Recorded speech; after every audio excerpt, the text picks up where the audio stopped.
Toi, en quelle année tu as découvert Bitcoin la première fois? 2017. Enfin, non, j'ai déjà dit Ouais. en entendre parler avant, mais Mm. me suis vraiment intéressé en 2017. Mm. Ouais. Toi, Parce quoi, que- 2012, Ouais, c'est 2013? ça. Ouais. Mais même avant, mais le truc, c'est que c'est toujours le problème, quoi. Comment tu veux croire à des trucs comme ça, quoi? Au Bitcoin? À tout. Je veux dire, quand tu voyais. Moi, la première fois que j'ai téléchargé Bitcoin, qu'il n'y avait pas de wallet, Ouais. qu'il fallait télécharger le Ledger, le minter tes Bitcoins, machin, Ouais. je me suis dit, mais what the fuck? Ouais. C'est hyper dur de se projeter, de se dire qu'un jour tout ça s'améliorera. Et même maintenant, honnêtement, beaucoup de crypto, la majorité des cryptos, l'utilité n'est pas encore là. Non, non. Et tu es en train de prévoir une utilité future. Euh, Après, moi, ce que je remarque quand même, c'est qu'en général, après, peut-être tu me donneras des contre-exemples, ça m'intéresse. Quand tu vois un truc qui a un certain taux de croissance pendant un certain temps, genre plusieurs années, qui est très élevé, et que tu vois que tu as des personnes, c'est un peu mon framework maintenant pour reporter enfin, repérer des opportunités, tu as un truc qui croît de manière bien rapide depuis plusieurs années il y a des personnes intelligentes que tu considères comme intelligentes sur d'autres sujets qui sont vraiment convaincues de cette chose-là. Mm. J'en ai pas trop vu encore qui n'ont pas fini par plus ou moins boomer à un certain moment. J'ai pas trop vu de trends qui sont partis comme si ça allait être quelque chose de grand et au final il se passe rien. Mm. Toi t'en as vu parce que Non. t'es dans le milieu Si, plus longtemps que moi. si tu mets gens intelligents et temporalité suffisamment longue, il n'y en a pas. Ouais. Moi, j'ai le même framework. Ouais. Ouais.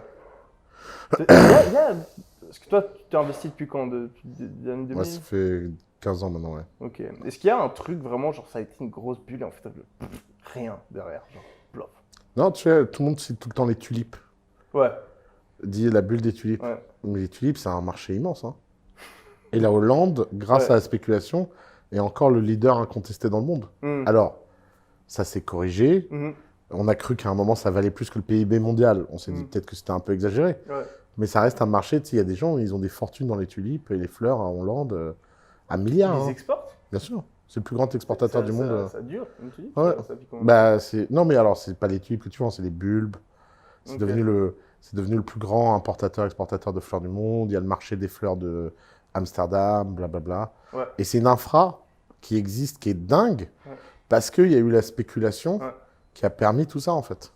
Bah oui, c'est ça. Typiquement, la crypto, tu vois, même si de base, peut-être, il y allait rien à voir, rien que par le talent et les Hum, thunes qu'il y a dedans, hum. maintenant, c'est juste impossible qu'il n'y ait pas quelque chose, tu vois. Ouais, exactement. Donc, je pense Après, qu'il y a un monde, il y a peut-être un monde après, où. c'est ce que Graham explique, c'est que le Ouais. problème de l'investissement, c'est que ton succès dans l'investissement n'est pas corrélé à la valeur de ce dans quoi tu investis, Mhm. mais au moment dans lequel tu investis. Ok. Donc, par exemple, les gens qui ont mis toute leur fortune dans les tulipes juste avant le crack, Ouais. eux, ils ont tout perdu, même si les tulipes est un bon investissement si tu y étais depuis le début. Parce que ça monte comme ça s'écroule de moitié, tu as toujours le gain de moitié. Mais tu pourrais pas définir que ton succès dans l'investissement à ce moment-là, c'est le fait d'investir dans quelque chose qui a une certaine valeur quand son prix est inférieur à Bah, cette valeur-là. la valeur dans l'investissement, encore une fois, elle dépend que du timing dans lequel tu rentres. Par exemple, tu peux faire un bon investissement dans une mauvaise boîte, comme tu Ouais. peux faire un très mauvais investissement dans une très bonne boîte.